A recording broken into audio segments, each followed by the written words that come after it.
Well, let's go over some comments from the previous videos, and we'll see what we can cover together here Friday, September 19th, 2025. Got some good comments lately, so I figured, what the heck? Let's go ahead and attack these from the beginning in reverse order, from the newest to the oldest. Any questions? Hey, hello, Mo CLA. Greetings back to you, too. Thanks for showing up. Recent comments on the channel. Let's see here. Let me straighten one more thing out if I can. On a short, breaking free from misconceptions, the true yoke of Christ, Angel Halo wrote, thank you, which I responded with a heart and thank you and a smile. The next short, the delightful mystery of the cross. Mo CLA came in, mystery equals truth revealed. That was a good comment. I, of course, responded with a heart. The mysteries, the mysteries, the mysteries, the delightful mystery of the cross. It is a delightful mystery. Thanks for that comment. I appreciate that. The power of I am short. Lindsay Quillette X1P wrote, Neville was the man. I am. And I said, truly, which is a great comment because it's definitely true. Neville conquered a lot. You gotta, when we look at the Neville material versus other sources of material that are out there. I was studying some of the Seth material this morning. I was reading a couple different things online that where Seth talked about Christ and the next coming and all these things. They were wonderful pieces of information. But Neville, I love how much how fast he deals with issues right here, right now when it comes to imagining. If you don't like what you're experiencing, what is it you're imagining? Because if the way Neville deals with anything is he puts you in the driver's seat right now. So if you're imagining something, then you're experiencing it, and you don't like the experience, well, what is it you're imagining? It's very fast. It's very quick. There's no delays. You deal with it right now, right here. This is the beauty of Neville. And after studying the Seth material for so long, it's a great body of work, and thoughts, beliefs, emotions, but there's still an area where you have to investigate things. Okay, what are my thoughts, beliefs, and emotions? I was just looking at some Seth stuff this morning. And okay, what are my thoughts? Okay, I reflect every action. There's a reaction, so I have to spend time on that. What are my thoughts? What are my beliefs? Let me write those down. How do I feel? I'm asking questions, and I have to react to questions when I look at it from that perspective. But with Neville, there's only one question, and that is, what are you imagining? And you're going to be at the result right away because you're going to see 3 fingers pointing back at you. You are imagining it into existence. I can barely describe to you my dreams this morning. It was actually really a vision. OMG, big time. There was life, there was death, there was transition, there was transformation, there was all of it. I was coming out of this vision upon awakening here, profoundly disturbed by all of it. I mean, disturbed in a good way, just disturbed by all of it. Just profound dreams, man. And I'm very thankful to the Seth material for enlightening me on the subject of dreams. The next lecture comment comes in on the lecture His Name by Neville Goddard, 22663. Commenter DZEJZ-G6E. It's all in Matthew, and I responded, no, the quotes are from all over Matthew, Exodus, Psalms, John, Luke, Romans, Philippians, Revelation. They're all in that lecture, but they are all from all over. Matthew's part of the picture, but not all of it, was my response. Thank you, I said. The power of imagination, living through Christ. The next short, Linda Mavimbella, came in with a thank you. Thank you, hands, and I responded in same with a heart also. The short, the mystery of Jesus, unveiling the truth. Pray soon. You'll probably be here today, I imagine. Hi, Gilbert. What did Neville say about people of other faith? This is a great question. What did Neville say about people of other faith? For example, I am a Hindu. How should I take his teachings since his teachings were heavily inspired by Christianity? And I am sorry, I couldn't join your last live when When are you planning your next life? Well, I responded, such a great question. Neville used Christian language, but his message is universal. It's about imagination, which I was just talking about. It's about imagination and consciousness, not religion. You can apply it no matter what your faith. And then I responded, my next live, I keep getting busy, so I'll probably just do them spontaneously, or I'll post in advance because I like them. They're a lot of fun. And then I thought about his question, and I added a addendum to my response. I added in there, your question reminds me of the original idea that we are all made by him in his image. Then we divide ourselves with different ideas. So we're made in his image. God made man, went to sleep in man, so that we would wake up and remember we are him. He is the fabric that makes us up. We are made of him. So in that process, we aren't religious. We are made by him. We are an object of him in a dream. He's the sleeper and we're the dream of his. This is why studying dreams is so important in this process. So if we're the dream of the dreamer, then we aren't a religion. We learn a religion. So I added, this is my opinion of what I've learned through Seth and what I've learned through Neville. I says, let me repeat so I can get the flow here. Your question reminds me of the original idea that we are all made by him in his image. Then we divide ourselves with different ideas, meaning religions. We don't really need to do that. We're taught that, I believe. One isn't born a Christian or a Jew or anything else. We are born in his image. Then we're taught what to believe as far as faith is concerned. And I added, the greatest example is when a child is adopted into a different culture and a different household with a completely different faith than that of the original parents. Then the adopted child grows up and believing that they are of the new faith, that is what they are. But they're obviously not that at birth. My point being, we're all in his image. We're like clean slate. We're the dream. So then I added, this whole idea is why I love Neville's approach to all of this. He reminds us that all of our imaginations, all of them, are God. And when we use that imagination towards a new idea, that's God in action. God doesn't have a religion until we force one on him. And how we do that is we say, oh, my God this and my God that, and my God's better than your God, and you're going to that building over there, and you guys are called Protestants, and we go to this building over here, and we're called Catholics, and you guys go to synagogue over there, and you're called Jews. We're all his image. He plays all the parts. So I added, the whole idea is why I love Neville's approach to all of this. He reminds us that all of our imaginations are God. And when we use that imagination towards a new idea, that's God in action. God doesn't have a religion until we force one on him. After using that imagination, we usually see results in our world. This proves it out. This proves out Neville's whole, everything Neville says. It proves out when you try it, once you apply it. All Neville's words are proved every day when we imagine anything new about ourselves. Make sense? Question mark. And then Pray Soon came back. Thank you for your answer. It totally makes sense, which I appreciate that. That was a good response because it does. I said you're welcome and thank you. It is so profound, the Neville material. It's so fast. It's so fast. Imagine, change. Parking spot, 3 blocks away, parking spot. That's how fast you can do it. Climb a ladder. At 5 a.m., I will not climb a ladder. At 9 a.m., I was on a ladder. Same morning, no sleeping, no imagining. I was already on the ladder in 4 hours. I like the parking spot much faster because it gives you a better and quicker example.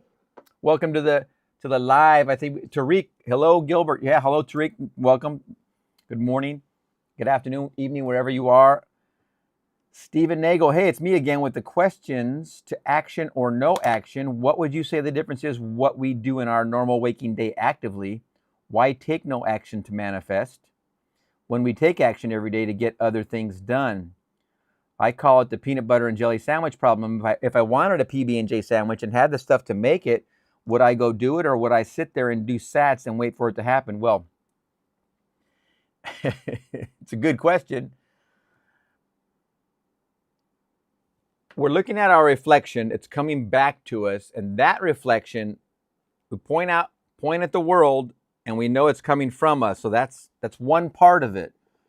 And the action, no action, is a very interesting concept, and it's delved into deeply in the Seth material. We don't need to stop here and go study the Seth material. I'm going to tell you what the bottom line is. The bottom line is every action changes every other action. That's the phrase. Every action changes every other action. So if you don't take an action, that's an action. If you take an action, that's an action.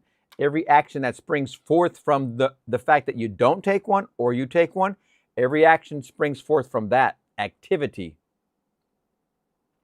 If you're going to sit there and just meditate on being full from the sandwich, great. You're probably going to get hungrier. The practical aspect of being in the world is actually getting up and feeding yourself, because that's just the nature of the environment.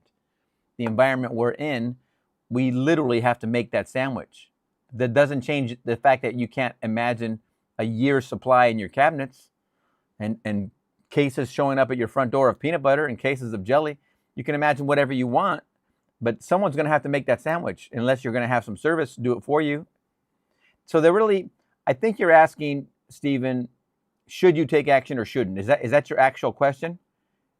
The questions to action or no action, what would you say the difference is? So I have schedules, I have alarm clocks, I have deadlines, I have to-dos, I have calendar appointments, I have Zooms, I have all this stuff is part of your process. So depending on how deep you want to get into the nitty-gritty of it, and believe me, I've done it. I've done it for years. I've done that no action bit for years, but ultimately for you to get where you want to be, you're going to have to take some kind of action to arrive someplace. And that could be just mental action. Every action changes every other action. So use it for what it's worth. The power of I am short. The Glass Asylum wrote, I learned that from Neville. My affirmation mantra is, I am spiritually happy, healthy, wealthy, wise, and grateful. I am mentally happy, healthy, wealthy, wise, and grateful. I am physically happy, healthy, wealthy, wise, and grateful. I am financially happy, healthy, wealthy, wise, and grateful. Spiritually, mentally, physically, financial. I say this to myself many times all day and night, every day, and I believe it, I live it, and I feel it to be true. Good. Hitting the nail on the head. That's mental. That's your mental diet. Very, very important thing to be in charge of. And my response was, changing your mental diet will definitely see results. Your mental diet is exactly what keeps everything going. Mo wrote inspired action. Yes, that's a very good one. Excuse me, Mo. That's a very good one. Inspired action is right. Inspired action is action. It's a good action. Mo, on the next one, the divine revelation of God's name. Your comment, Mo. Powerful. All scripture is God-breathed and is useful for teaching, rebuking, correcting, and training in righteousness, so that the servant of God may be thoroughly equipped for every good work. 2 Timothy 3:16 and 17. Beautiful. That's what I said. Beautiful verse. Scripture is God-breathed and alive, revealing his nature through us. Very, very true. Mo came back. I wish Neville was around. One of the reasons I enjoy your teachings is that you do not embellish what the teachers taught. You stay true. Thank you, Gilbert. Which I responded, and thank you, Mo, since you're live. You're welcome, and thank you for such a great compliment. I wish we had, like, in my mind, if we had just one lecture of Neville on video, wouldn't that be amazing? It's somewhere. We haven't seen it yet. That's what I keep believing. And I said that would be truly cool, but until then, we can dream. And I've dreamt of Neville many times. I don't even know what I was dreaming this morning. Gym for your mind, Imaginarium, Gym for your mind. Aloha, Gilbert. Aloha. Welcome. Glad we were able to time this. What are you, 3 hours behind me, I believe, over there on the islands. The power of I am, manifest your reality. Prosperous guy came back. This is actually profound if you think about it. And I said, indeed. I am is it. You don't need much more than that. Once you lock into his name, anything you put after that phrase is your becoming.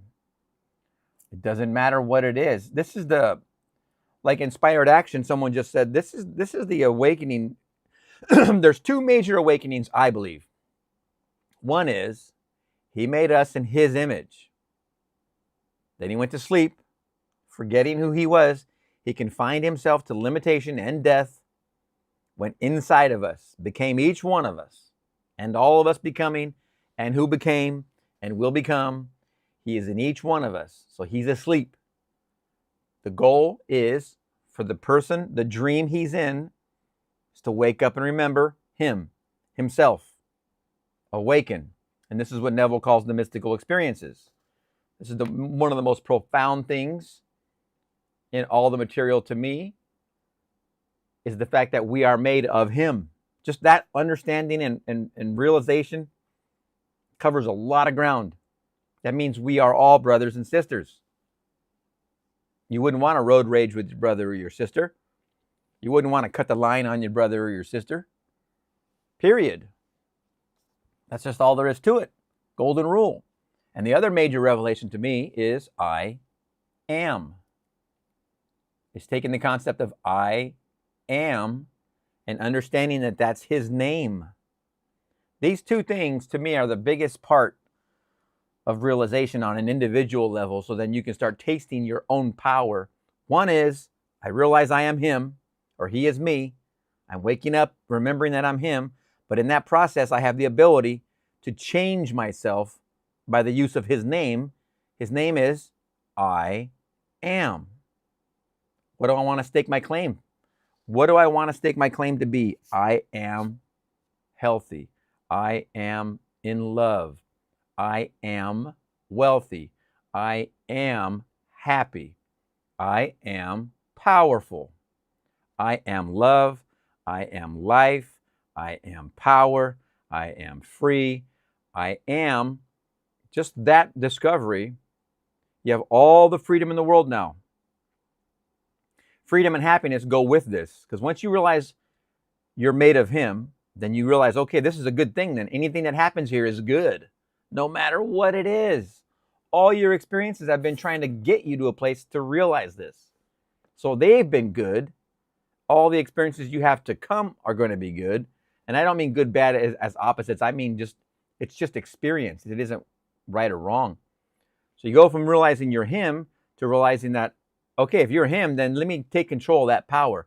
Let me grab the reins of that and direct what do I want to experience. That's with I am.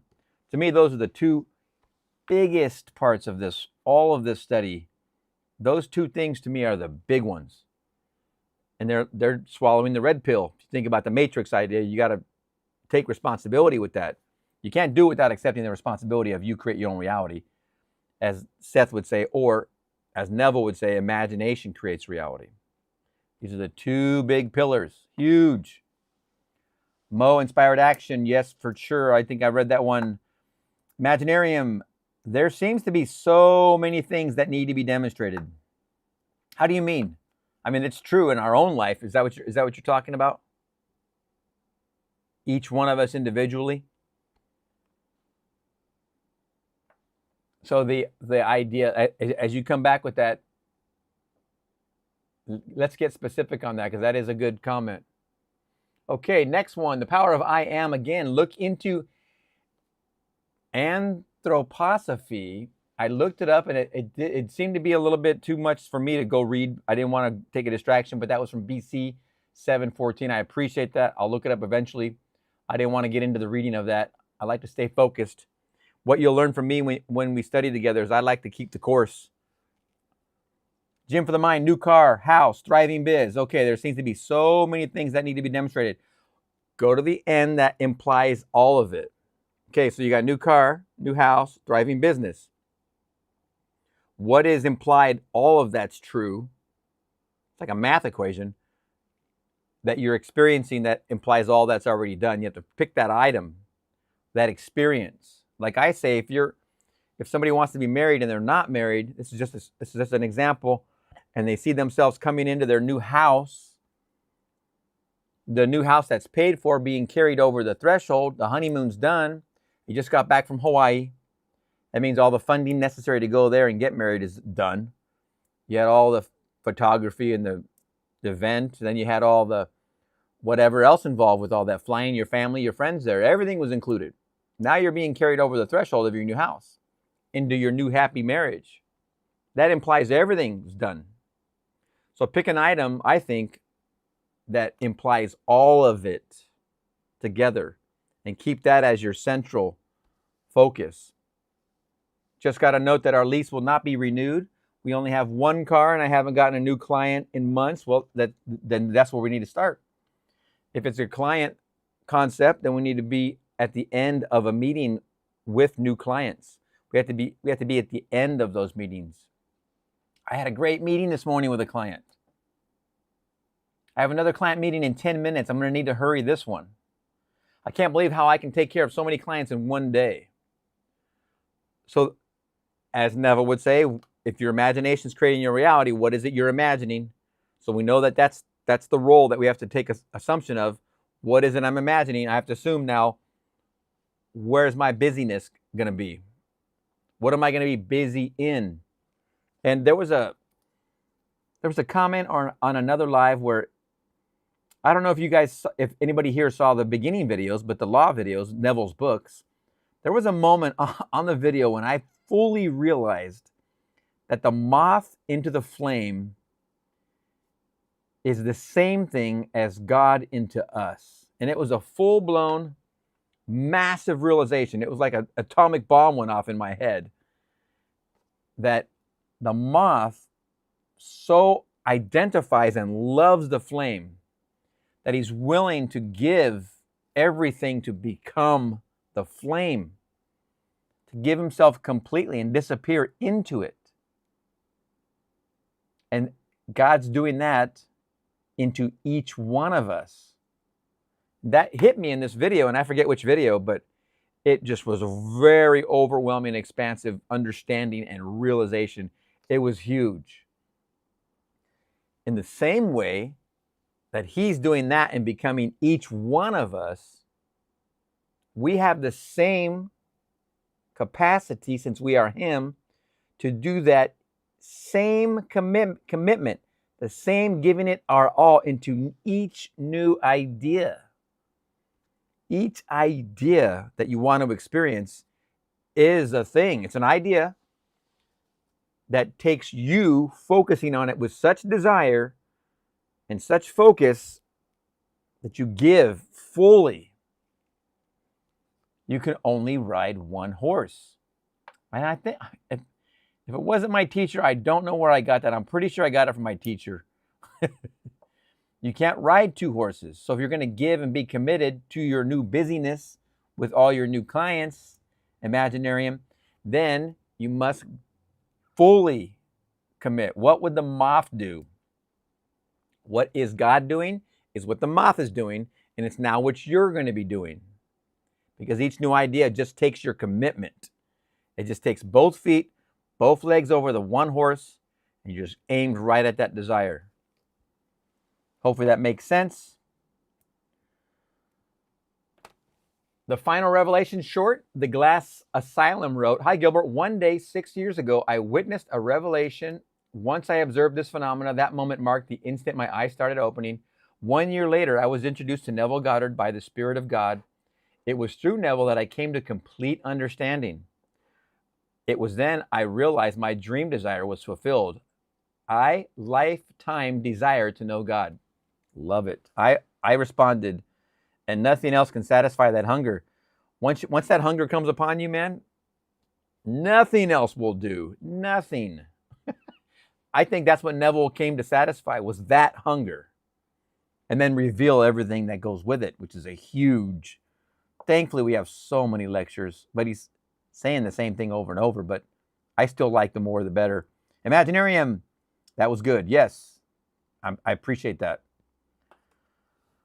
No extra charge. That's one of my jokes. Manifested dream marriage. That was a clip I put up, from last weekend, the Testimony from Neville's book, The Law and the Promise. This name is Araya Son Wayne 2440. It's a John Wick image. What's your view on psychedelics? Have you tried things like DMT or LSD? I've read many articles on Reddit saying that they make you feel one with consciousness, making you realize that you are God. You are consciousness, one with everything, and then a heart.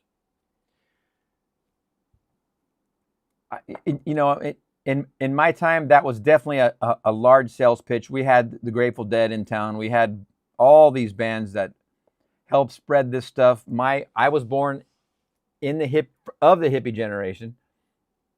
My mom was definitely a hippie, so I understand the concepts here, but here's my response, and then I'll explain it. Psychedelics may give a glimpse, but the true awakening comes from within. Inner consciousness outshines anything a substance outside of your consciousness can offer. Inner consciousness outshines anything a substance can offer. And whether or not, see, my idea, it's a wonderful question. I really appreciate that, because there's a lot of sales pitch out there to try this and try that and alter this and alter that. To me, it's all in here. As many out of bodies as I've had and lucid dreams and my visions this morning, man, just this morning, I couldn't take anything to have those experiences. There's nothing in this world, my point, that I could take to give me that understanding, the realization during the dream, the vision, the vision I had with my arms in the air, coming alive in a boxing ring with my arms up. I've won the fight, and I watch a crown grow on my head. There's no substance that can give you that. It's a wonderful question, but it's also a question that leans on things in the world, when everything in the world is a reflection of your own consciousness. So in my youth, I would say I've had experiences where I've tried things to get wiser or one with consciousness. It's way more impactful without that, because to me, substances of the world typically stymie your progress versus speed up your process. And there's a lot of argument against what I just said, but I'm here to tell you, in hindsight, from many years of practice in this work, you're better off without any substance of the world. Go in here in your consciousness, and all colors will be revealed. Also, and I can't pronounce the name, Araya Son Wayne, John Wick again. Before enlightenment, chop wood, carry water. After enlightenment, chop wood, carry water. Zen proverb. And he adds, just realize that I am God, I am consciousness, pure, undefined consciousness, awareness, heart. My response was, I used to hate doing the dishes. Now I love doing the dishes. And he came back with a LOL. That was on Manifested Dream Marriage as well, that last week's testimony. The idea of Zen is very interesting, because when I read the 8 Seth books in a row, Seth talks about constantly getting out of the official line of consciousness. When I read those 8 books in a row and I was getting ready for a Seth workshop in November of 2007, was coming here to Marina del Rey. I forget the name of the city. It's just below Venice. So the crew from or it was Rick Stack, and I think his wife came and did a workshop 2007, and it was right here locally. And I was getting ready for that, so I read all the 8 Seth books over the months before the workshop, and then I had my first spontaneous out of body in October, just a couple weeks before the workshop. Mind-blowing, one of the most amazing out of bodies I've ever had. That was my first one, and it was spontaneous. It was so wild, I didn't even understand it was an out of body until I went to the workshop. After the workshop did I realize what it was, because it was so off the Richter scale. The other thing that happened and went with reading those 8 books in a row is the same thing that happens when you study Neville. I ended up getting out of the official line of consciousness. I raised into this, let's call it Zen state. I don't know what to call it. I'm just happy as all get out constantly. like on this cloud that is unreal. And I'm talking about from reading books and the revelations that came from within. Then I elevated to this place, and I stayed there for probably 8 months, a year. Nothing could affect me. Everything was, it was just a whole level that was mind-blowing, amazing, unbelievable. And I would say the word Zen is the only thing I could use to describe it, because I was on this cloud way above. And Seth calls it getting out of the official line of consciousness. Consciousness has an official line, and then getting out of that, you're above it. Seth would say, basically, I think the same thing was experiencing the promise, getting in that level of conceptually, would be what Neville would call it. Starting to experience that other level. Pray Soon has shown up. Hey, Gilbert, good to see you again. Thank you, Prasoon. Good to see you here. Welcome. I just read the first chapter of the 5 lessons, and Neville's concept is so crystal clear. I am so glad I got it. Good. I'm glad you got that too. That is a great book. Those 5 lessons. I like them a lot, and I love them a lot because you're dealing with the law, pure and simple. 1948. Neville had not experienced the promise yet, so he's giving it all on 5 nights. I mean, he gave it all. And then he had a Q&A, and I don't know when he did the Q&A, if he did that on the Friday night or if he did another night. Either way, he did the Q&A separately.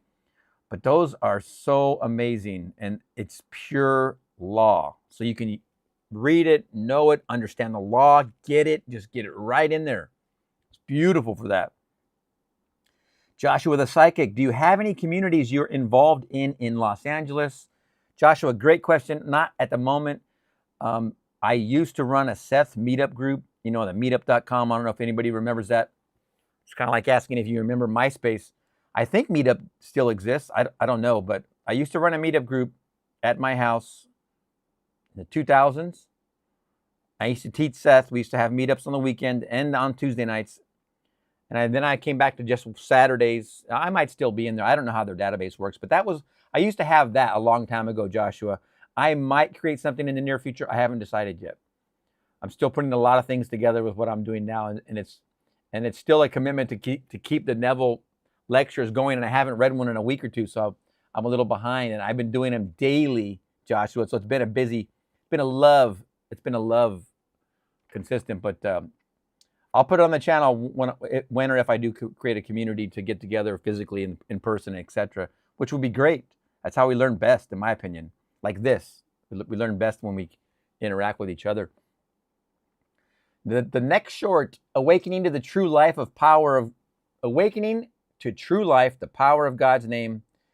The entertainment company Sydney. This clicked for me. I'm guessing that's somebody in Australia, and I said wonderful. And I appreciate that, because a lot of times just one little thing will be enough. You'll get it for the day, Pray Soon, what is the best way to deal with prolonged ego backlash and negative recurring thoughts because of that? Wow, that's a very interesting question. Prolonged ego. What's the event? Can you be more specific? I mean, you're always in charge of your thoughts. You're dealing with a reflection. Let's simmer it down to the basics. It's something that's in your reflection. That means it's in your world. It could be family. It could be friends. It could be anything in your world. If you're feeling something from out there, it's coming definitely from in here. I imagine that's what we're talking about. Then, of course, in here, you're reacting to your own creation. So you put a creation in motion by your thoughts, by your beliefs, by your imaginings. You put it in there.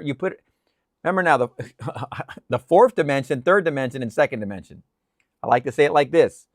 Pray Soon. On the ground, in the sun, when you're outside, you see your 2-dimensional shadow.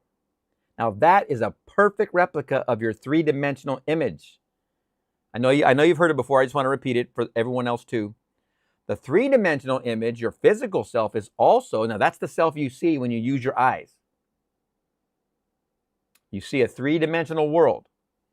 That itself, you get the 2-dimensional image on the ground. That's you. You're the 3-dimensional image casting a shadow. Then there's the 3-dimensional image, which is also a shadow. I don't know anywhere that this is taught except that I've learned by Neville. Even in the Seth material, I don't think he ever taught it like that. He used other terms, consciousness, All that is. He used other terms, but he got there, I'm sure, but not the same way as this. I like the simple version. Two-dimensional image, shadow on the ground. Three-dimensional image, that's you. Fourth-dimensional image is casting the three-dimensional shadow. Now, if you're having the ego backlash in the 3 dimensions, your world, it's caused by reality.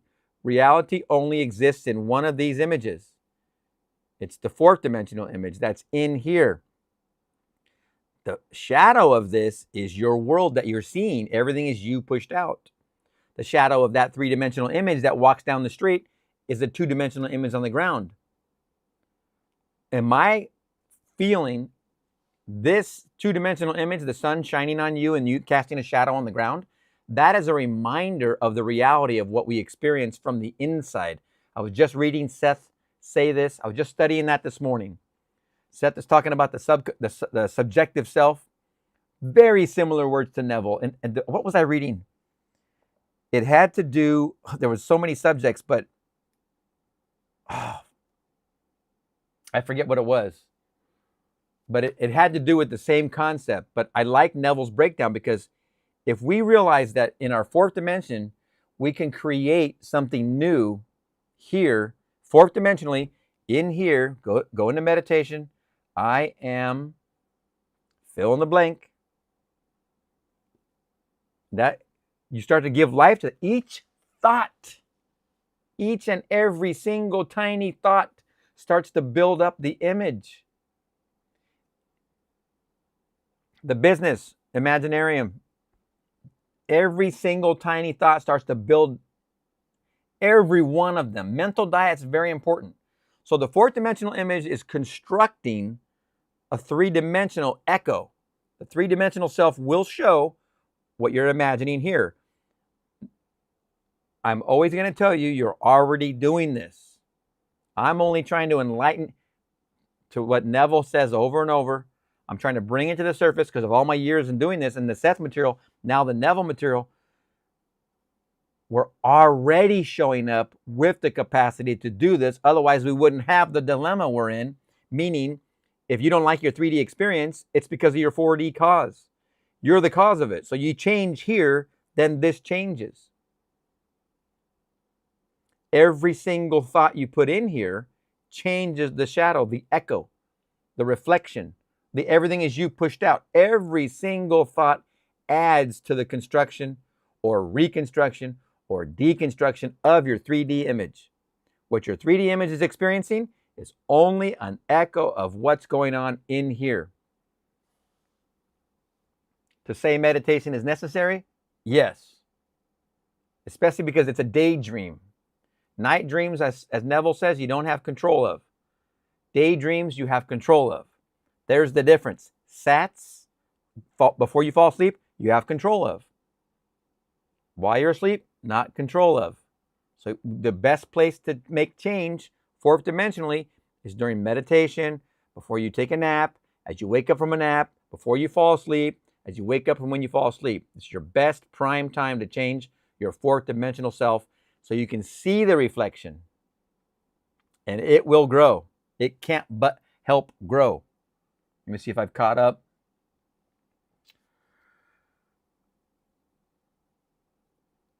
Joshua the Psychic, I'm very familiar with Seth, Neville, etc. So if you want to do something or need help, let me know. Hey, wonderful. I definitely will, Josh. I appreciate that. It is good to get together with other like minds. Absolutely agree with you. And I've had people contact me through the channel and talk about their promised experiences, the babe, the swaddled babe. It's wonderful. It's wonderful that we all, from different parts of life, are going through similar experiences. It blows my mind. Pray soon. Something bad happened to me in 3D after prolonged positive thoughts. And due to that negative event, I am having recurring negative thoughts thinking of that event again and again. That's habit. That's just habit. Something bad happened to me in 3D after prolonged positive. Neville, and I don't know if it was, I don't think it was you, Prasoon, but somebody else said that they had gotten fired or they were having very negative experiences in the 3rd dimension. I don't know if that was you, but Neville said he's not surprised when somebody who's focused on wealth comes up. Neville said this many times. He's not surprised. People come up to him and say, I was just fired. And Neville's response is, you had to have some way to get you towards what you want, to get you the new wealth. Something has to break for something to be fixed. Break you out of this pattern to get you into this new pattern. The bridge of incidence is doing it. Literally. You get fired, you break up. When you have positive, fourth dimensional thinking is changing, then something has to give. They tear down buildings all the time. They got to put up a new building. And as Neville says, not one brick will be left standing. Everything will change.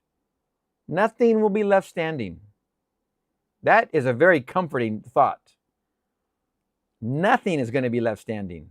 So if you're going through change after positive thinking, it's very necessary. Uncomfortable change.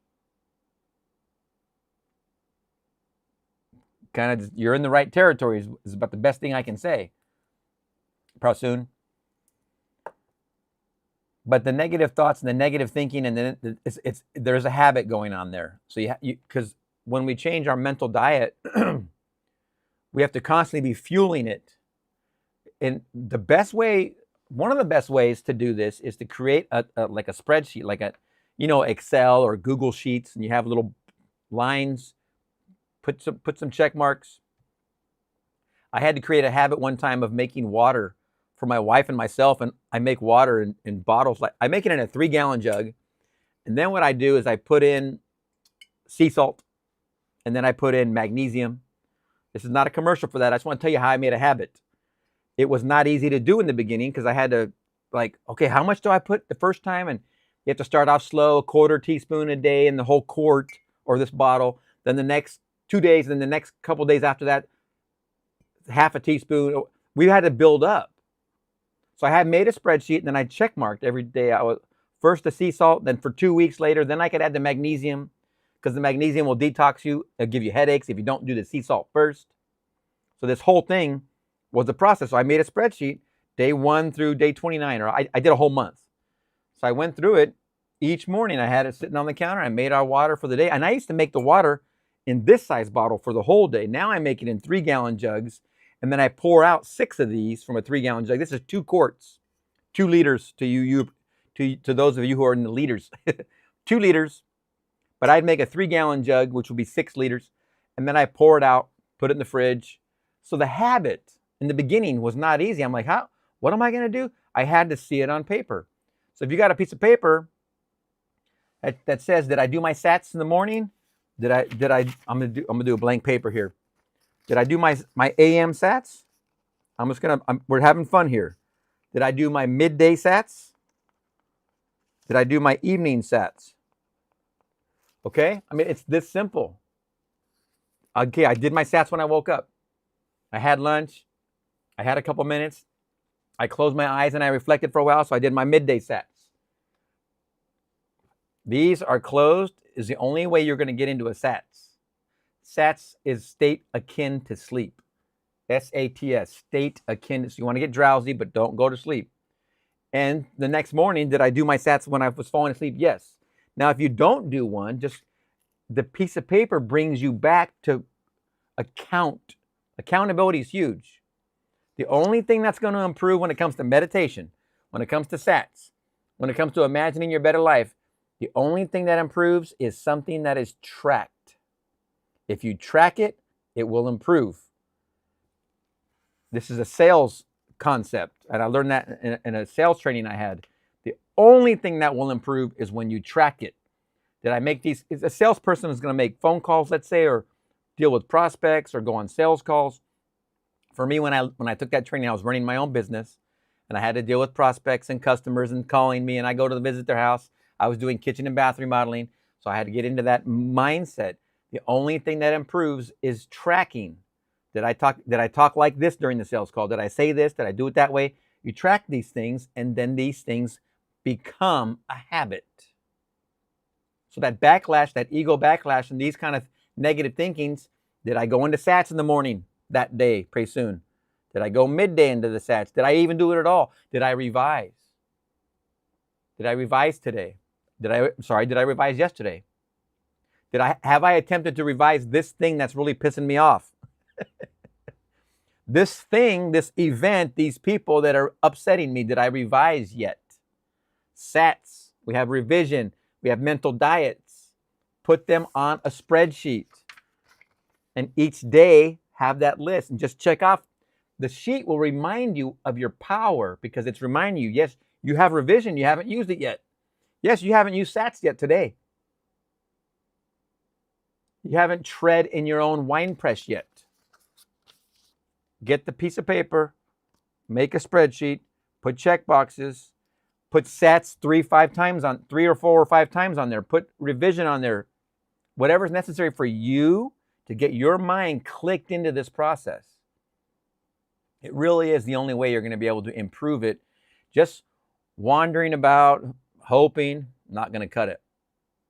It is not going to cut it. I hope this makes sense pretty soon because it really is a good question. Okay. Imaginarium. I've been imagining this new house and now I'm being told I won't have my lease renewed. So then let's work on one thing at a time. Your lease renewed. Okay, so then that means we're going to have to, I say we because we're a team now. Your responsibility is my responsibility when you make me aware of it. So now where did we move? If they don't want the lease renewed and they're not going to go month to month after that and you have to move and the new house construction in your mind isn't solid yet, where's the interim going to be? Or is it going to be month to month? What is it you're going to imagine that you're done with that now is you in the new? And it's the same thing. Are we doing SATs? I know it's going to sound like a broken record here, but are you honestly, Imaginarium, doing SATs? Are you doing revision? Are you doing SATs twice a day, at least when you wake up and go to sleep? Hopefully, if you take a nap, which I do every day, you have a lot of opportunities for SATs. That's 3 times. Waking up, before and after the nap, that's 4 times. And then before you fall asleep, that's 4 SATs sessions. And then before these 2, the nap and the going to sleep, you have revision, powerful revision steps. Are you using both of those? Are you revising in real time when you're talking to somebody or someone's, because that letter or that notice that you got about not the non-renewal of the lease can also be revised. All of these things are flexible. They're as flexibly created as flexibly recreated. And I am a cheerleader, I know right now. So let's look at this with flexibility, not permanency. Everything is new. Everything is brand new. So revision helps us see it in another new version. If it's brand new when it happens, that means when I do revision, it's brand new again. It's a new version. And since all of his creations are done, all we're revising is into another version of the, you live here, and then something changed, you got some news, you want to revise, I still live here, and the news is different. This is the power of revision. It can change everything. I know you're aware of this. I'm not going to try and say you're not. I know you are. I'm just helping cheerlead, guide back to the source.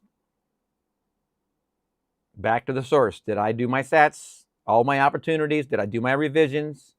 Am I changing my mental diet? What is in my mental diet? What is it I'm imagining? Let me stop and write that down for a minute. Remember how powerful this thing is. It's truly incredible. I hope this makes sense. Pray soon. What is the meaning of the law and the promise other than the book? I noticed you mentioned these 2 things separately. Yeah, so Neville talks about the law.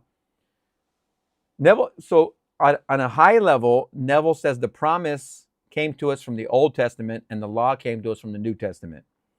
Now get down into what they are. The promise is when he made us in his image, he promised us, in the sense that we wouldn't be without, we wouldn't be lost. In a sense, I like to look at it this way. When he lost himself in us, made us in his image, he promised us he wouldn't let us be without him. And he can't be without him if he's asleep in us. So that's the promise. We're going to return. We're going to come home. That's my take on the promise. We are never too far that we're not right with him all the time. The promise. And you don't get to the promise by anything you do. It's something that is given to you by him. You awaken with the promise in the 4 mystical experiences in his time, not your time. You don't do anything. It's not moral. It's about your heart. It's about the purity of your heart is the promise. That's a bigger subject concept from Neville. The law is the basics of your imagining creates your experience. If you don't like what you're experiencing, it's come from your imagination. So what you do is you investigate, like what we were just talking about with Imaginarium, which is a great subject. We have to come back in here where the law is practiced is in our imagination. It's in our 4th dimensional self. What is it I'm experiencing in 3D? It can only come from our 4th dimensional self and from whatever is in our imagination. So if there's something we want to change in our 3D experience, it can only be changed not in the 3D. You can try and will all day long, but you can't change it there. Here's one of the greatest examples is Lucille Ball. She had and created what's called Desilu Studios and created the Desilu Productions, created the I Love Lucy show. Everybody's familiar with her. She went to Neville Goddard's lectures and she learned the law. So the law is how your imagining creates your reality, and how do we put those together? How does this work? Basically, you go to the end, like Imaginarium's case, where he's already living in his new place. We all on this call see him in his new place. He's high-fiving all of us at the same time, typing in next week or whenever. It's already figured out. Boom. Congratulations, Imaginarium. Everybody here is congratulating you. So that's the use of the law. I'm going to go to the end, and I'm going to see it done already. When I turn down the street, my buddy and I are going to lunch. When I imagine seeing my car from inside the restaurant through the window, it's a big old open window thing. Seeing my car, first block. We drive the second, drive the third, the spot's open. I park, we're sitting in there. I'm telling my friend, how does this feel that we did this? Because I'm trying to keep us aware. How does it feel that we're looking right at my car? Because this feeling, you want to lock it in on those small successes, because the big successes are the same.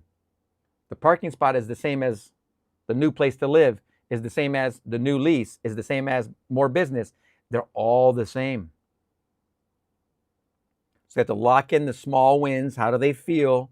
To then gradually move up so these bigger emotional things are as easy to manifest. We're manifesting all the time.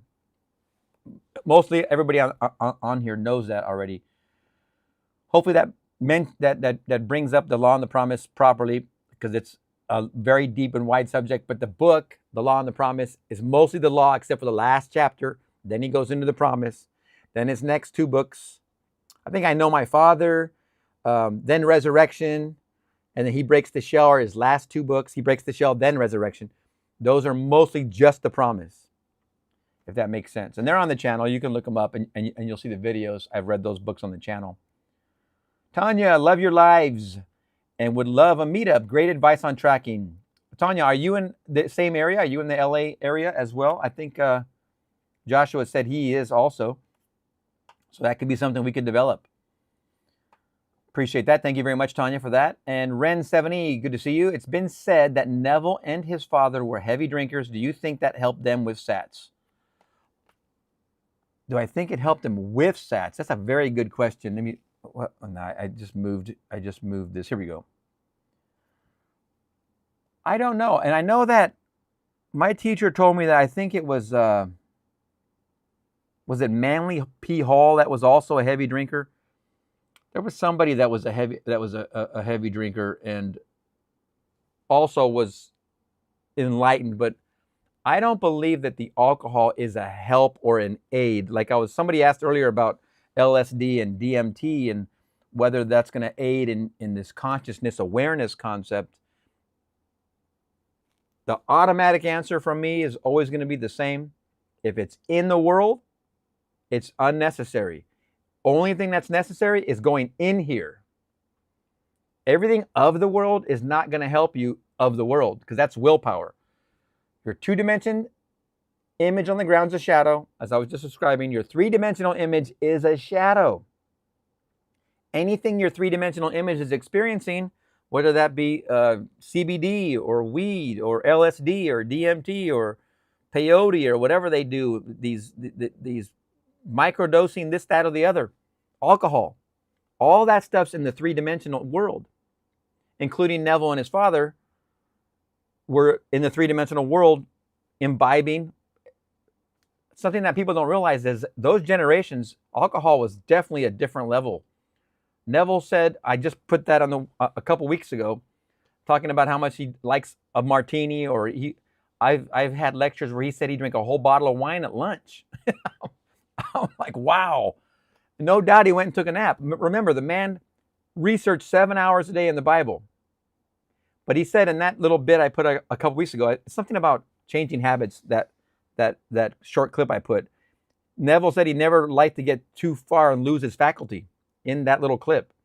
So he enjoyed a martini, he enjoyed his wine, he enjoyed these things. And Abdullah drank the heck.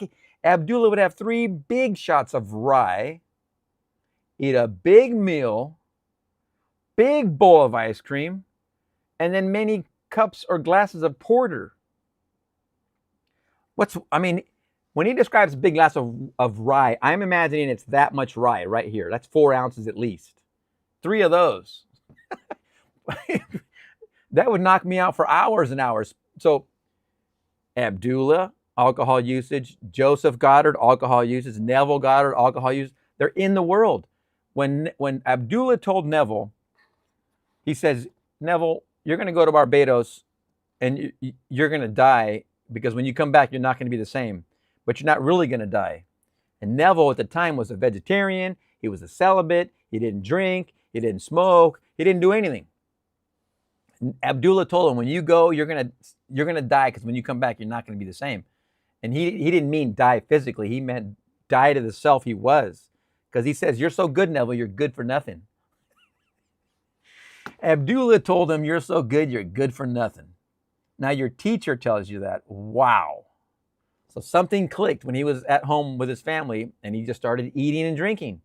He ate the meat. He had the alcohol. He started enjoying life.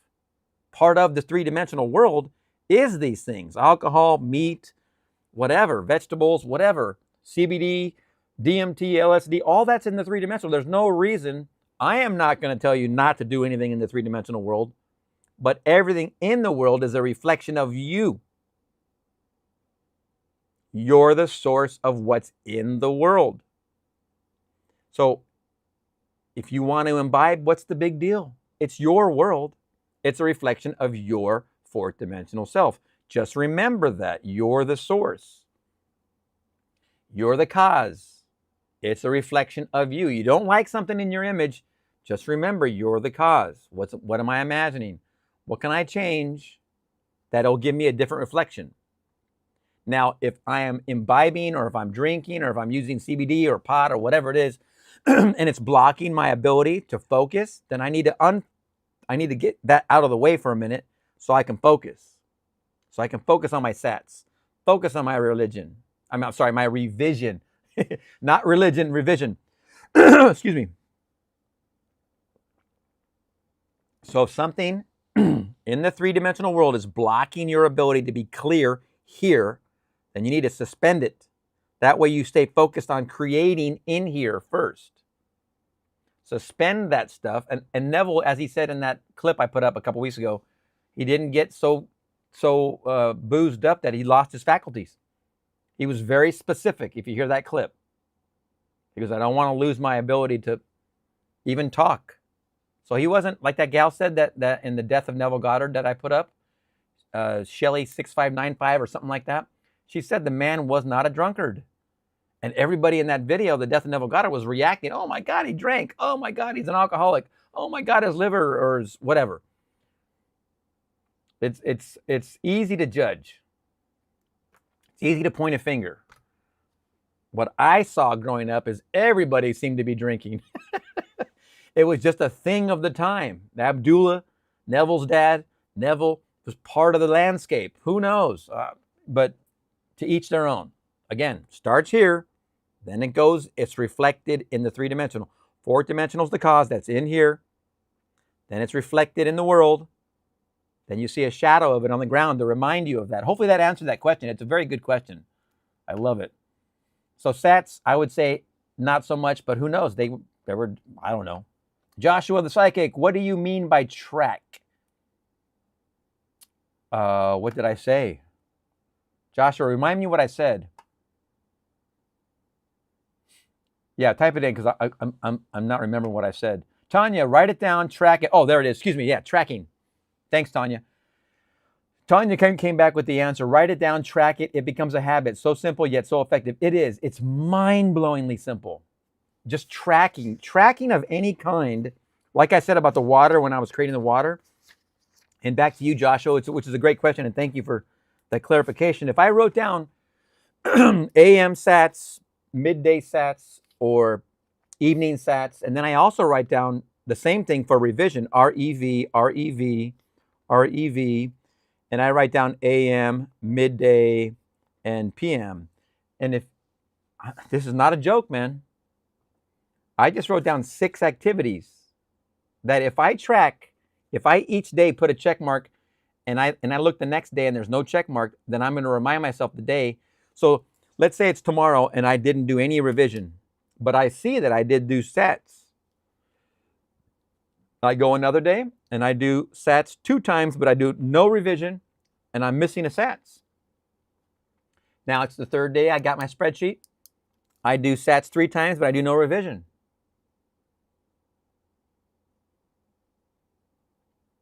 Well, if you're not going to do any revision, are you going to expect change quicker? Because if you want change fast, revision will change things in your world fast, even faster than sats. But together, we're talking about almost instantaneous changes. Almost instantaneous to the point where you just open the door. Now, tracking gives you the opportunity to remind yourself that yesterday I didn't do this. So tonight, I'm going to do it. Or this morning I did it, so I put my check mark. Now then, it's been a week. I notice I'm missing 2 check marks. I remind myself, set a timer on your watch or your phone. It's time to do revision. You can revise anything. This is the beauty of this whole activity. Then before you know it, your tracking is improved your activity. Your activity now is becoming a habit because you tracked it. Joshua, I hope that made sense. Only when you track it does it get better. Only when you track it and see the getting better does it become a habit. We're here together talking. The reason we're talking, we're going to get control of our mind, our thoughts, and our feelings. The only way we're going to do that is by making these into habits. Sats has to be a habit, state akin to sleep. Revision has to be a habit. There has to be habits in the day. You have to have a spreadsheet with check marks. The only way to get this to become a habit. Hopefully that makes sense. Imaginarium. This was powerful. I've been imagining living in a brand new home. Nice. Congratulations. If I was there, hold on. Let me go there. I'm there now. We're high-fiving. Bam. I've been very actively with my buddy Gilbert in Hawaii on Oahu. So I can see myself there already. So we'll see each other soon, and the high five we'll be able to hear it right there in our ear. Congratulations, bam. Okay. As in, I shouldn't be surprised that our lease isn't being renewed. It's just scary. Stop imagining that, because I don't know how. Well, that's the beauty of all this, isn't it? Change, man. Change. Whew, I understand. Okay, let me go to the next one. We will get the new place and lifestyle for sure. Now, see, just keep filling in that mental diet with all those little pieces. All those little pieces, all build. Every single thought in this 4th dimension. That's why it's called mental diet. What are you putting in there? Because everything is being reflected. You've got to fill this with the right ingredients. The right meaning what you want to experience, whatever that is. And if you want to smoke CBD and drink martinis till the cows come home, that's great, but it's going to change what you're putting in. If you want to do the DMT or the LSD or whatever it is, don't bother me none. You're just changing and, to my opinion, stymieing your ability to clearly put into your fourth dimensional thought what you want to experience in 3D. There's nothing right or wrong here. It's all experience. To anybody that was asking about those subjects, because they're very good subjects. Neville drank. What's wrong with it? But he didn't drink to the point of excess, as he said in that clip. Abdullah drank to excess and didn't even, I don't think he got drunk. What a fascinating, those stories are fascinating. Yes, Imaginary, congratulations again. Pray soon. While practicing gratitude, should we only be grateful about good things, or should we be grateful about bad things too? If we show gratitude for bad things, are we going to attract more bad things? I don't think so. I really appreciate it. I can't say enough about what I appreciate in the woman known as Morna Simeona. And there's another name missing. The Hawaiian lady who, when she was a little girl, went out to the fields in Hawaii where she grew up, and she saw the flowers were talking to her. The spices were talking to her. This one said, I am this and I am that. She talked to the flower the same way that Neville saw the sunflowers with people's faces.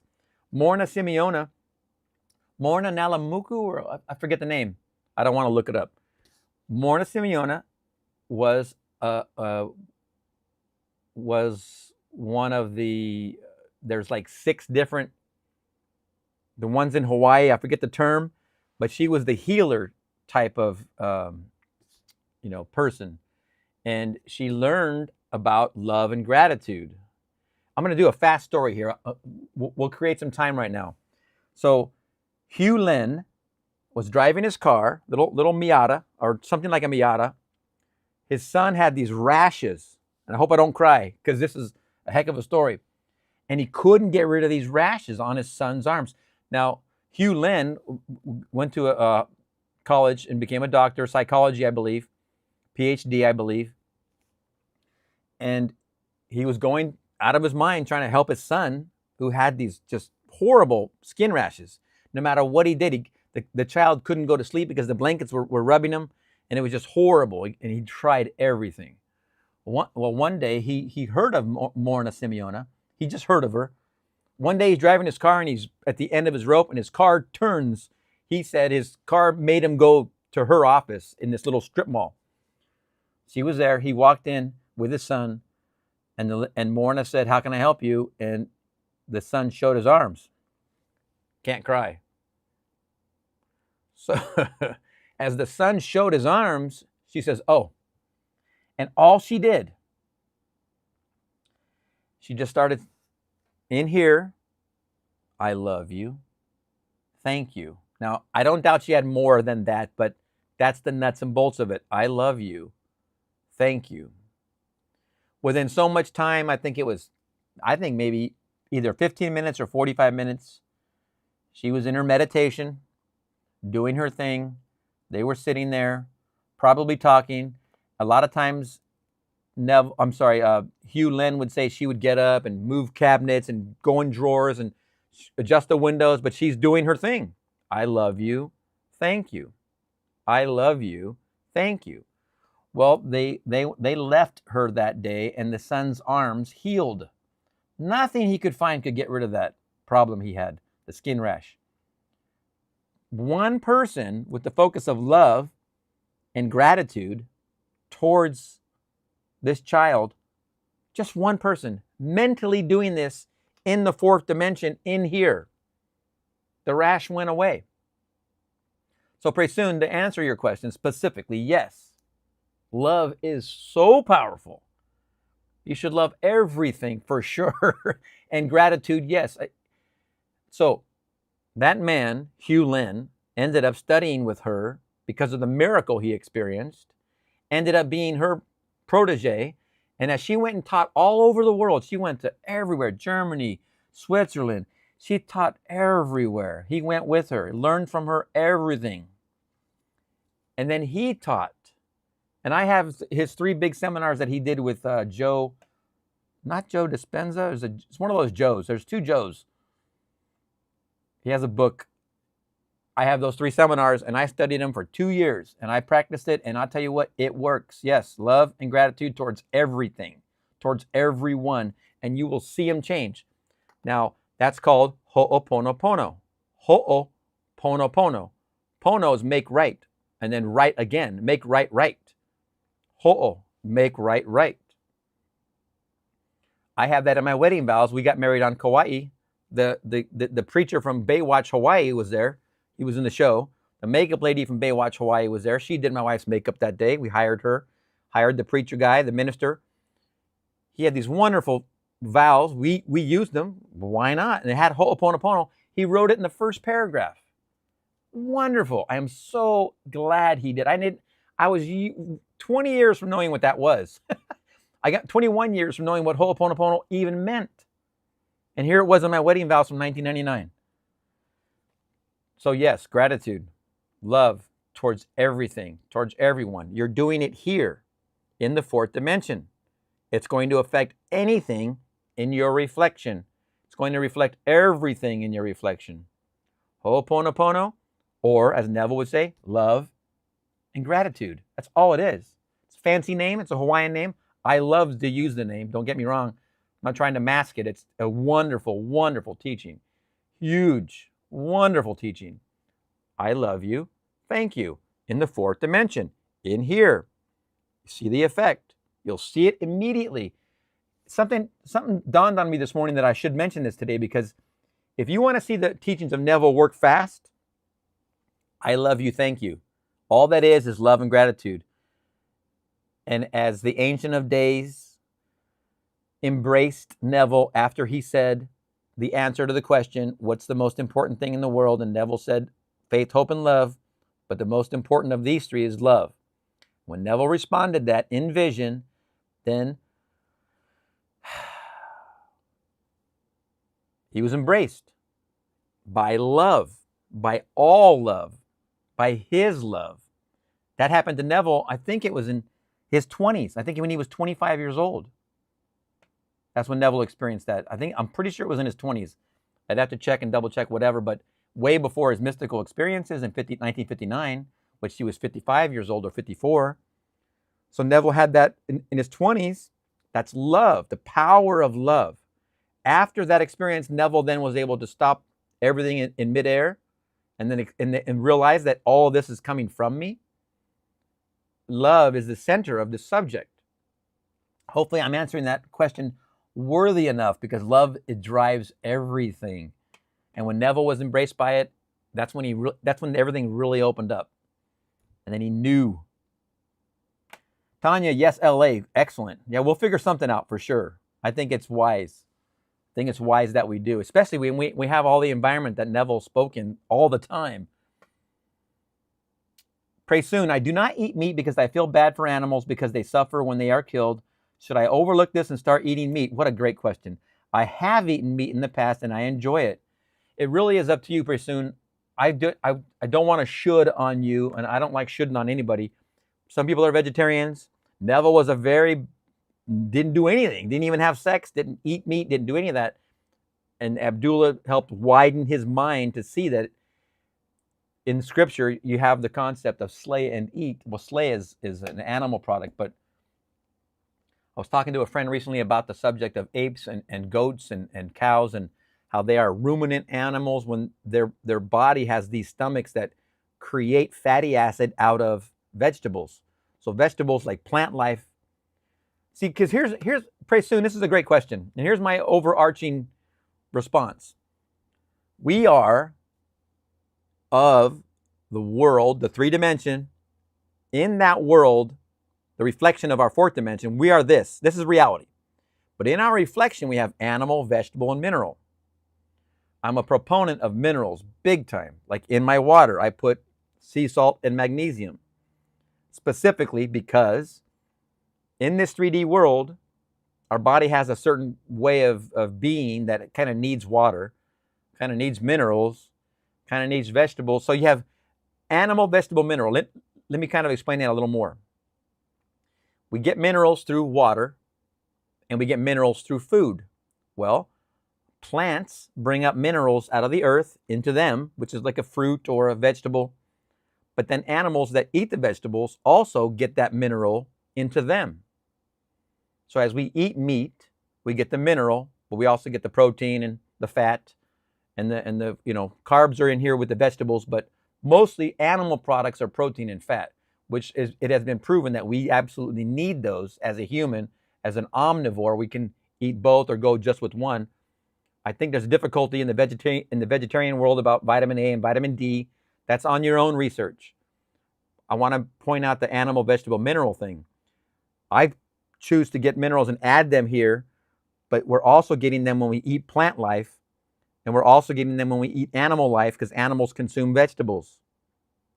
So minerals is the common theme throughout all three of these. It's fascinating to me. We are an animal that needs the minerals.